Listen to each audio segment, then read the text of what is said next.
Shalom saudara, selamat pagi. Puji nama Tuhan, kita boleh bertemu lagi di dalam Renungan Pagi Kristen. Bersama saya Dr. Gerson. Pagi hari ini kita akan bersama-sama merenungkan firman Tuhan dan kita akan berdoa. Saya percaya sekali bahwa firman Tuhan yang ditaburkan ke dalam hati kita tidak akan kembali sia-sia dan kita akan berbuah.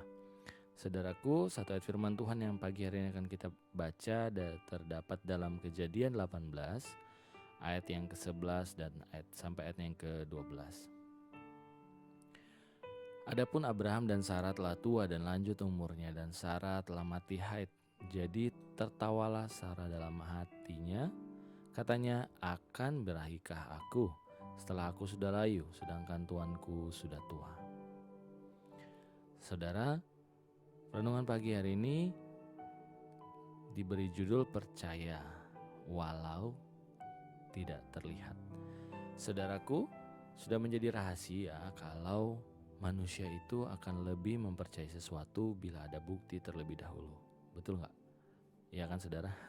Atau melihat suatu kenyataan yang dapat terlihat dengan mata jasmani untuk menguatkan apa yang dikatakan orang atau keyakinannya.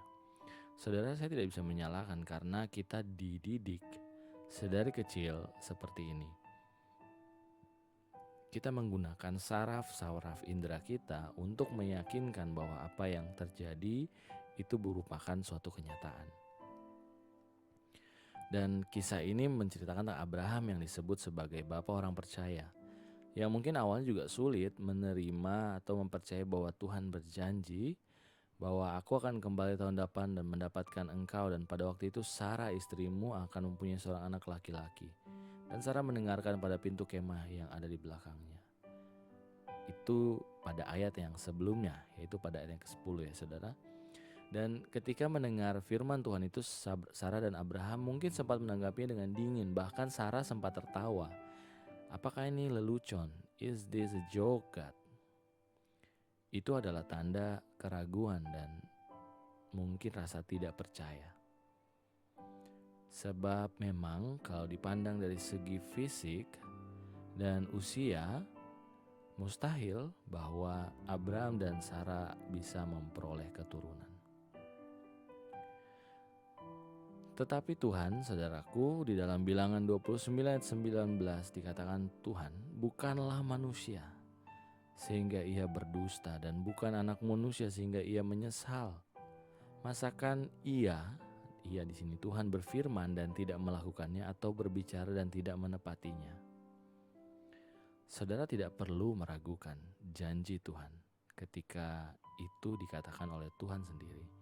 Karena janji Tuhan itu ya dan amin. Bahkan kadang ketika kita jauh dari Tuhan pun, Dia masih tetap memegang janjinya. Ya saudara, cepat atau lambat Tuhan pasti akan menggenapinya. Dia tidak pernah membiarkan janjinya tidak digenapi. Kalau saudara baca Kejadian 21 selanjutnya, ya terjadilah bahwa Sarah akhirnya mengandung. Dan saya senang sekali membayangkan saat itu maksud saya, ketika Sarah mengandung, bagaimana perasaan dia. Dia mungkin sempat mentertawakan Tuhan dan menertawakan firman-Nya, janjinya. Ya saudara, jangan sekali-kali mungkin kita menerima janji Tuhan dan kita tertawa atau kita meragukan itu. Karena ya saudaraku, ini bukan tentang kita, ini tentang Tuhan. Jadi ketika Tuhan berjanji bahwa Dia akan mendapatinya, yang harus kita lakukan adalah kita mengimani. Karena dengan kita mengimani maka kita berkenan kepada Tuhan. Sebab tanpa iman kita tidak mungkin berkenan kepada Tuhan.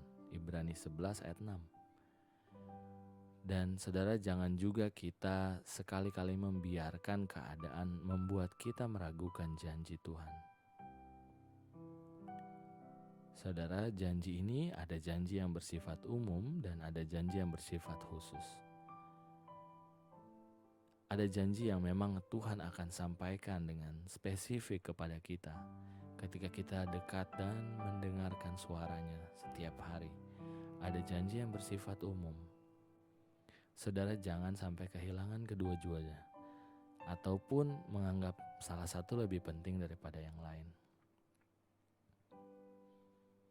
Saudara, kadang-kadang keadaan sulit Tuhan berikan untuk melatih kita, iman kita, untuk kita percaya kepadanya.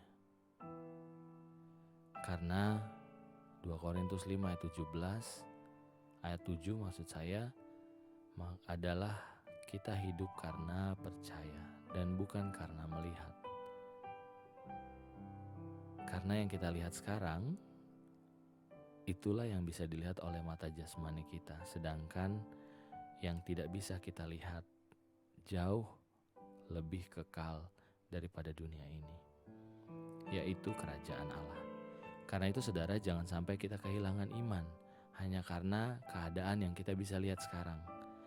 Sungguh merugikan sekali kalau saudara mungkin tidak menyadari ini, bahwa dunia ini adalah sebatas apa yang bisa kita lihat dengan saraf dan juga mata kita. Tetapi kerajaan Allah jauh lebih tinggi, jauh lebih kekal daripada dunia itu sendiri. Karena itu jangan utamakan dunia, tapi utamakan iman kepada Allah. Mari kita berdoa. Terima kasih Tuhan, kami bersyukur karena Tuhan boleh begitu baik dalam kehidupan kami Bapa. Kami percaya Tuhan bahwa Engkau bukan manusia sehingga Engkau dapat berdusta Tuhan, tapi Engkau adalah Allah yang tidak dapat berdusta. Karena itu kami mau percaya dan juga meyakini Tuhan bahwa Tuhan boleh menjadi Allah dan Bapa bagi kami. Terima kasih Bapa, terima kasih Tuhan. Kami mau beraktivitas pagi ini Tuhan, kami menyerahkan semuanya ke dalam tangan-Mu. Setiap rencana yang kami buat kami serahkan ke dalam tangan-Mu Tuhan. Arahkan dan menggunakan iman kami Tuhan untuk kami berjalan bersama-Mu. Terima kasih Bapa, berkati juga orang yang kami kasih, orang mencintai kami dan bahkan orang yang membenci kami. Juga para pemimpin negara ini Tuhan, biarlah Tuhan boleh berikan hikmat marifat. Terima kasih Bapa, terima kasih Tuhan. Biarlah kasih karunia-Mu turun atas kehidupan kami dan kami dapat melakukan aktivitas kami hari ini. Di dalam nama Tuhan Yesus kami sudah berdoa dan mengucap syukur. Haleluya. Amin.